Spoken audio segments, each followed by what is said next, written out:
In the fading light of a desert sunset, enormous stones cast long shadows across barren landscapes. In jungle clearings, massive carved pillars emerge from tangled vegetation, silent witnesses to forgotten ages. Beneath cold mountain winds, precision-cut walls fit together with mathematical perfection that defies modern replication. These are not merely ruins, they are questions carved in stone monuments that stand as tangible evidence that human history contains chapters we have yet to fully read, capabilities we've yet to fully comprehend, and perhaps civilizations whose very existence challenges the comfortable narratives we've constructed about our past. The impossible precision walk the ancient walls of Sacsayhuamán in Peru, and you'll encounter something that fundamentally challenges your understanding of what's possible with primitive technology. These are not rough-hewn stones stacked atop one another through brute force and determination. These are massive limestone blocks, some exceeding 200 tons, the weight of more than 100 automobiles, shaped with curves, angles, and protrusions that interlock with their neighbors like three-dimensional puzzle pieces. The precision is so exact that a human hair cannot fit between adjacent stones. No mortar binds them. No cement holds them in place. They simply fit, held by gravity and geometric perfection. Having survived centuries of earthquakes that toppled later Spanish colonial buildings constructed with conventional masonry, consider what this precision actually means. Each stone required careful planning before the first strike of chisel on rock. The builder needed to envision how this particular block would interface with its neighbors, not just on one face, but potentially on 6 or 8 or 12 different surfaces, each cut to a unique angle. This isn't simple geometry. This is advanced three-dimensional spatial reasoning combined with extraordinary craftsmanship. The surfaces aren't just flat, many follow gentle curves that somehow still achieve perfect contact with adjacent stones over their entire interface area. Modern stonemasons, when shown these walls, express genuine bafflement. Creating such precision joints between massive stones today will require laser-guided measuring equipment, computer-aided design, diamond-tipped cutting tools, and considerable time. We're asked to believe this was accomplished with bronze chisels, a relatively soft metal that would dull quickly against hard limestone, and stone hammers. The mathematical improbability becomes difficult to dismiss. Either ancient builders possess techniques we've completely failed to understand, or our timeline of technological development contains significant gaps. The mystery deepens when we examine sites like Ollantaytambo, where 6 enormous granite monoliths stand aligned with breathtaking precision. These stones didn't originate at the construction site. Geological analysis traces them to a quarry located 7 kilometers away, 7 kilometers of rugged Andean terrain, including a deep valley and a river crossing. Each stone weighs approximately 50 tons. The logistics of moving even one stone across such terrain would challenge modern engineering. Moving 6, then raising them upright and positioning them with millimeter accuracy seems to exceed what we believe was possible with ancient technology. The global pattern of megalithic mastery, what transforms these individual mysteries into something potentially more significant, is their distribution. This isn't isolated to Peru. In Lebanon, at Baalbek, we find the trilithon 3 stones, each weighing approximately 800 tons, positioned with similar precision. In Japan, the Ishi no Hoden presents a 500-ton granite monolith, carved from bedrock with surfaces so smooth and angles so precise that modern observers struggle to explain the technique. In the Mediterranean, submerged walls near Arwad, Syria, demonstrate the same mortarless precision fitting of massive stones. These sites span continents and oceans. They represent different cultures separated by thousands of miles, and according to conventional chronology, thousands of years. Yet they share specific technical characteristics: massive stones, precision cutting, mortarless construction, and sophisticated understanding of engineering principles. This pattern demands explanation. The conventional interpretation suggests parallel independent development, different cultures arriving at similar solutions to similar problems. This certainly occurs in human history. Agriculture developed independently in multiple locations. Pyramidal structures appear in civilizations with no apparent contact. But the specific technical similarities in megalithic construction, particularly the precision fitting of massive irregular stones, seems to exceed typical parallel development. These aren't just similar concepts applied differently. These are remarkably similar execution techniques. Could this indicate cultural diffusion, ancient contact, and knowledge exchange between supposedly isolated civilizations? The academic mainstream has long resisted such theories, noting the lack of direct evidence for prehistoric transoceanic contact. Yet recent discoveries continue challenging this isolation model. DNA analysis reveals unexpected genetic connections between ancient populations previously thought separate. Archaeological finds document more extensive ancient trade networks than previously recognized. The isolation we assume for ancient cultures may be more illusory than real. The architecture of the cosmos beyond construction technique. These ancient sites share another remarkable characteristic. They're not merely buildings, they're astronomical instruments built at monumental scale. This sophistication appears worldwide with striking consistency. Consider Newgrange in Ireland, constructed around 3200 BCE. Its builders incorporated a small opening above the entrance called a roof box. For 361 days each year, this opening admits no sunlight to the tomb's interior. But on the winter solstice, for approximately 17 minutes at sunrise, a shaft of light penetrates. This opening travels 19 meters down the passage and illuminates the inner chamber. This isn't approximate.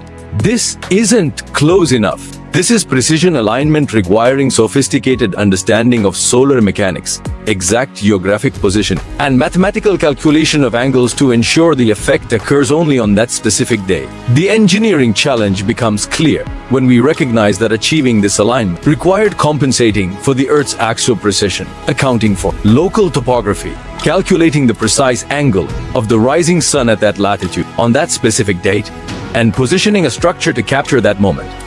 Even slight miscalculation would result in failure. The builders apparently got it right on their first attempt. No evidence suggests trial and error adjustments. This implies theoretical knowledge, mathematical understanding, and astronomical observation, sophisticated beyond what we typically attribute to Neolithic societies. This pattern repeats globally. The Dolmen de Soto in Spain aligns precisely with equinox sunrises. el-Hiri in the Golan Heights captures summer solstice sunrise. Serpent Mound in Ohio aligns with multiple astronomical events, including solstices and lunar phases. The Newark Earthworks track the moon's 18.6-year cycle of feats, requiring 3 generations of continuous observation to document even once. Göbekli Tepe in Turkey demonstrates multiple celestial alignments. Baalbek incorporates solar alignments into its foundation stones. These aren't coincidental. The mathematical probability of so many ancient structures accidental aligning with significant astronomical events approaches zero. These alignments were intentional, carefully planned, and executed with remarkable precision. This demonstrates several things. Ancient builders possessed advanced observational astronomy skills. They understood mathematical principles for translating observations into physical alignments. They had organizational capabilities to coordinate large-scale projects, and they considered celestial alignment important enough to invest enormous resources in achieving it. But why? The conventional explanation suggests agricultural calendar marking knowing when to plant and harvest. This seems insufficient. Simple wooden posts or stone markers could serve that function. Why invest decades of labor moving 100-ton stones or excavating massive earthworks merely to mark seasons? The scale of effort suggests deeper significance, perhaps ceremonial, perhaps spiritual, or perhaps serving functions we don't yet comprehend. The evidence beneath the waves. Some of the most intriguing evidence for lost ancient civilizations lies underwater. As the last ice age ended between 12,000 and 8,000 years ago, global sea levels rose approximately 120 meters. This wasn't gradual change over millennia. Geological evidence indicates it occurred in pulses, rapid flooding events that could submerge vast coastal areas within generations or even decades. Imagine the human impact. The most desirable land for ancient settlements would have been coastal areas with access to marine resources, fertile river deltas, and moderate climates. These are precisely the areas that disappeared beneath rising seas. If advanced civilizations existed during the late Ice Age, their primary settlements would now rest underwater, buried under meters of sediment accumulated over thousands of years. We're only beginning to explore these underwater regions systematically. Marine archaeology faces significant technical challenges, limited visibility, strong currents, expense, and the vast area requiring investigation. Yet discoveries already suggest intriguing possibilities. Off Japan's Yonaguni Island, divers have documented what appear to be massive stone structures, straight edges, right angles, flat surfaces, and apparent terracing. Debate continues whether these are entirely natural formations or partially artificial constructions. But even conservative archaeologists acknowledge they merit serious investigation. Near India's coast at Dwarka, underwater explorations have revealed structures with apparent architectural organization.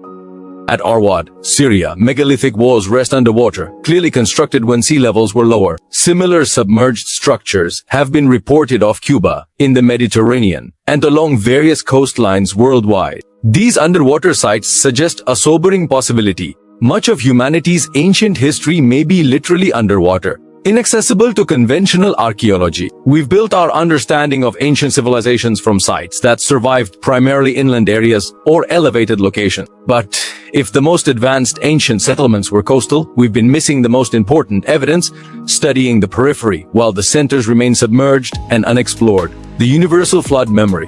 What makes the underwater evidence particularly intriguing is how it correlates with global flood traditions. Nearly every ancient culture preserves detailed accounts of catastrophic flooding, not ordinary floods, but civilization-destroying deluges that fundamentally reshaped the world. The Mesopotamian epic of Gilgamesh describes the gods sending a flood to destroy humanity, with one family warned to build a boat and preserve life.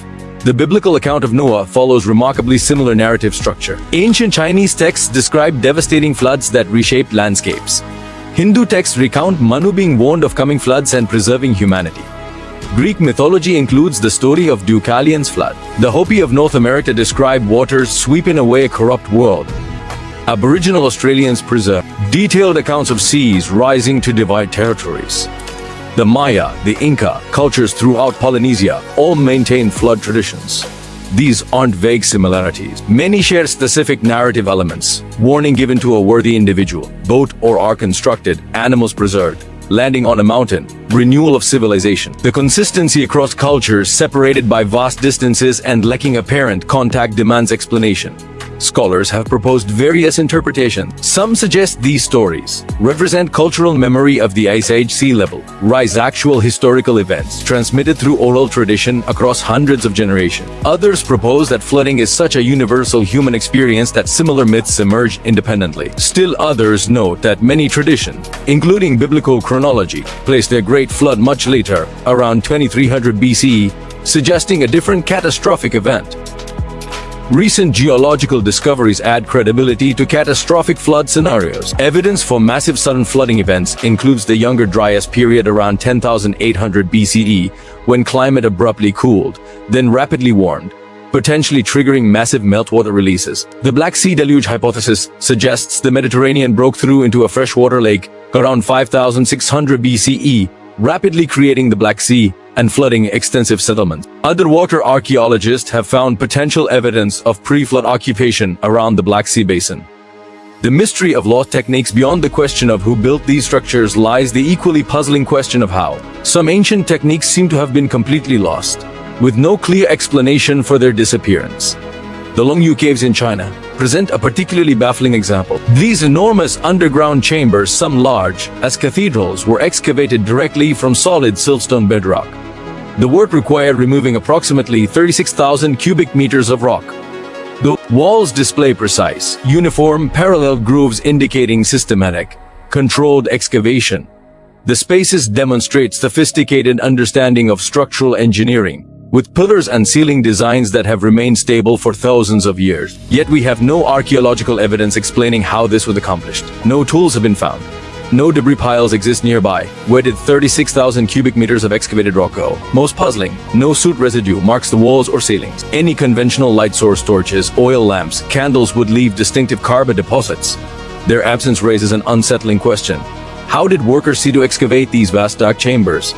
Similar mysteries appear elsewhere. At Al-Nasla in Saudi Arabia, two massive sandstone boulders sit separated by an extraordinarily precise vertical split. The fracture line is so perfectly straight, so uniformly smooth, that it resembles a modern laser cut more than any natural geological process. While natural fracturing certainly occurs, the specific precision of this split continues puzzling geologists. The Osirian at Abydos, Egypt, presents another enigma. This subterranean structure features massive granite blocks weighing approximately 100 tons each, shaped and positioned with remarkable precision. The surfaces are smooth and austere, lacking the elaborate decorations typical of Egyptian architecture. The construction style and weathering patterns suggest it may predate conventional Egyptian chronology, possibly by thousands of years. Egyptian mythology itself claims many sacred sites were inherited from earlier civilizations. not originally constructed by dynastic Egyptians. These examples share a troubling characteristic: they represent capabilities that don't fit comfortably in our technological timeline. They suggest ancient builders possessed specific techniques for cutting, moving, or shaping stone that were either lost or never fully documented. The symbolic language beyond architectural similarity. Ancient sites worldwide share a consistent symbolic vocabulary. This pattern suggests either remarkable coincidence, universal human psychological archetypes, or actual cultural transmission across vast distances. At Göbekli Tepe in Turkey, carved pillars display intricate depictions of animals, foxes, snakes, birds, and geometric patterns. One particularly intriguing carving shows a stylized figure carrying a small handbag-like object. This handbag symbol appears in ancient Mesopotamian reliefs, depicting gods or important figures holding similar objects. Remarkably, nearly identical imagery appears in stone carvings from Mesoamerica, thousands of miles and supposedly thousands of years separated from the Middle Eastern examples. The serpent appears as a central symbol across ancient cultures. Göbekli Tepe, Serpent Mound in Ohio, Mesoamerican feathered serpent deities, Asian dragon imagery, Egyptian cobra symbolism, Aboriginal Australian rainbow serpent. The persistence of serpent symbolism across independent cultures has been variously interpreted as representing water, fertility, rebirth, wisdom, or cosmic forces. Bird symbolism, particularly raptors and waterbirds, appears consistently worldwide. Spirals carved into stone from Ireland's Newgrange to southwestern American petroglyphs to structures across Asia seem to hold universal significance. Geometric patterns featuring circles, zigzags, and complex angular designs repeat across continents. Some researchers interpret these shared symbols as evidence of archetypes, universal patterns arising from shared human psychology regardless of cultural contact. Others suggest they represent common observations of natural phenomena. Everyone sees snakes, birds, and celestial spirals, but the specific execution styles, the particular combinations of symbols, and the contexts in which they appear sometimes seem too similar to dismiss as coincidence. The handbag symbol particularly intrigues researchers. What does it represent? Why does this specific image appear in culture supposedly having no contact? Proposals range from practical tools to symbolic representations of knowledge or seed containers to astronomical or mathematical symbols. Without written explanation, we can only speculate. The testimony of local traditions throughout our exploration of these ancient sites. A consistent pattern emerges in local tradition. Communities living near these monuments preserve stories describing their creation by earlier peoples possessing extraordinary capabilities, often characterized as giants, gods, or ancient civilizations with advanced knowledge. In Peru, Quichua traditions speak of the Viracocha's wise teachers who arrived, imparted advanced knowledge of agriculture, architecture, and astronomy, then mysteriously vanished. Lebanese folklore describes giants who effortlessly moved Baalbek's massive stones. Japanese legends attribute monuments like Ishino-Hoden to advanced beings or gods from the heavens. Irish mythology credits the Tuatha De Danann mystical, skilled people with creating structures like Newgrange. Native American traditions consistently reference old ones or ancient peoples who possessed sophisticated knowledge and built ceremonial earthworks before disappearing. Academic historians often dismiss these traditions as mythology, folklore invented to explain mysterious structures, but this dismissal may be premature. Oral tradition can preserve accurate historical information across surprisingly long timeframes. Recent examples include Aboriginal Australian oral histories of rising sea levels that align with geological events from 10,000 years ago, and Native American traditions of volcanic eruptions that match geological dating. Perhaps these traditions preserve genuine historical memory, encoded in mythological language, of earlier cultures whose technological capabilities exceeded those of later society, inheriting their monuments.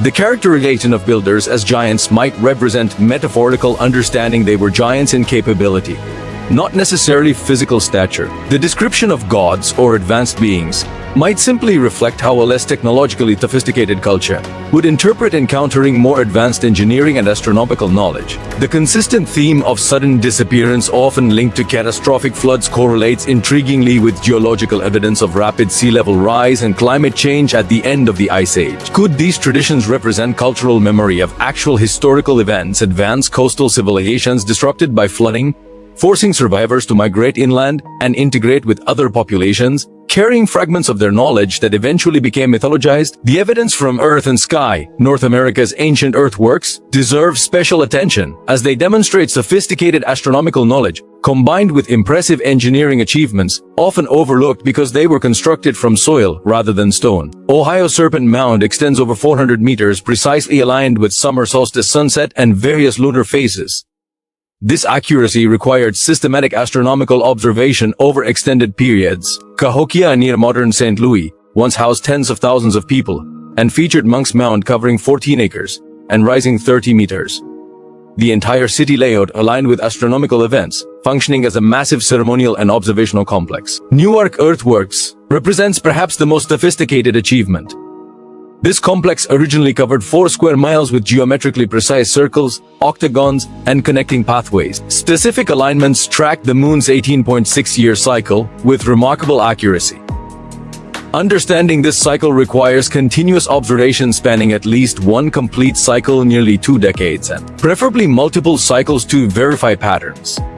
This suggests generations of astronomers systematically recorded observations, developed theoretical understanding, and then translated that knowledge into monumental earthen architecture. These accomplishments required advanced mathematics, sophisticated astronomical understanding, complex organizational capabilities, and skilled engineering. The conventional portrayal of ancient North American cultures as primitive hunter-gatherers cannot account for these achievements. Instead, we must recognize these were sophisticated societies with scientific knowledge, social organization, and technological capabilities rivaling any ancient civilization. Indigenous oral traditions support this interpretation, describing ancestors who possess detailed astronomical and engineering knowledge, who built these structures to honor celestial events and maintain connection with cosmic cycles. These traditions emphasize that knowledge was passed down through ceremonial practice, spiritual teaching, and oral history, a sophisticated educational system that didn't require writing. Rethinking our assumptions, the accumulated evidence from sites worldwide, the precision stonework, the astronomical alignments, the shared symbolism, the consistent flood traditions, the testimony of local lore suggests we may need to reconsider fundamental assumptions about ancient human capabilities and the trajectory of civilization. The conventional model presents human progress as relatively linear. Hunter-gatherers developed agriculture, which enabled settled communities, which allowed specialization and technological development, ultimately producing civilization. This progression supposedly required many thousands of years, with significant achievements concentrated in the last 5,000 years. But what if civilization's development was less linear and more cyclical? What if advanced cultures emerged earlier than conventional chronology suggests, achieved significant sophistication, then collapsed due to catastrophic environmental changes, leaving only scattered remnants? Subsequent cultures would inherit mysterious monuments they couldn't replicate, gradually developing their own capabilities, but perhaps never fully recovering the lost knowledge. This model finds support in various evidence. Göbekli Tepe, dated to 12,000 years ago, demonstrates sophisticated engineering, artistic achievement, and astronomical knowledge supposedly beyond the capabilities of hunter-gatherers. Its existence forces reconsideration of when complex civilization emerged. The site's deliberate burial around 8000 BCE, carefully filled in rather than simply abandoned, suggests intentional preservation, perhaps during a period of crisis. The rapid sea level rise between 12,000 and 8,000 years ago would have devastated coastal populations worldwide. If advanced civilizations existed in these coastal areas, the most favorable locations for settlement, their primary cities and centers of knowledge, would now rest underwater. Only scattered inland sites, perhaps religious centers or outposts, would survive above water. We would be studying peripheral locations while the civilization's core remains inaccessible beneath the ocean. The questions that remain standing before these ancient monuments, whether examining the precision joints at Sacsayhuamán, experiencing winter solstice illumination at Newgrange, marveling at Baalbek's massive stones, or walking among Serpent Mound's precise curves, certain fundamental questions persist. How exactly were these achievements accomplished? Not in vague generalities about lots of workers with ropes, but specifically, what tools cut the stone so precisely? What techniques moved blocks weighing hundreds of tons across difficult terrain? What mathematical knowledge enabled accurate astronomical alignment? What organizational structures coordinated these massive projects? Why did ancient peoples invest such enormous resources in these monuments? The labor required was staggering, potentially hundreds of thousands of person-hours for single structures. What motivated this investment? Why was precision so important? Why incorporate astronomical alignment? What knowledge has been lost? Ancient builders clearly possess capabilities we struggle to replicate. Were these isolated achievements, Or did they represent systematic knowledge subsequently lost? If lost, why? Cultural collapse due to climate change or disaster? Gradual forgetting as populations declined? Deliberate destruction during conflicts or cultural changes? Are these sites truly independent developments? Or do they indicate some form of ancient cultural connection? The similarities seem too specific, too consistent to easily dismiss as coincidence. Yet we lack clear evidence of the mechanisms of contact. Did a common ancestral culture spread knowledge before dispersing? Did ancient seafaring capabilities exceed what we've recognized? Did survivors of a catastrophically destroyed civilization carry knowledge to multiple regions? The value of mystery, perhaps the greatest value in exploring these ancient enigmas, isn't reaching definitive answers. We may never fully understand these achievements, but rather maintaining intellectual curiosity and humility about what we don't know. Modern academia has sometimes grown too confident in its narratives about the past. We've constructed detailed timelines and development models, then selectively interpreted evidence to fit these frameworks. When discoveries don't conform, like Göbekli Tepe's unexpected sophistication, we face a choice: genuinely reconsider our models, or awkwardly incorporate anomalies while maintaining existing narratives. Intellectual honesty requires acknowledging uncertainty. We don't fully understand how these ancient achievements were accomplished. We can't definitively explain the consistent similarities across distant cultures. We haven't resolved the relationship between flood traditions and geological evidence.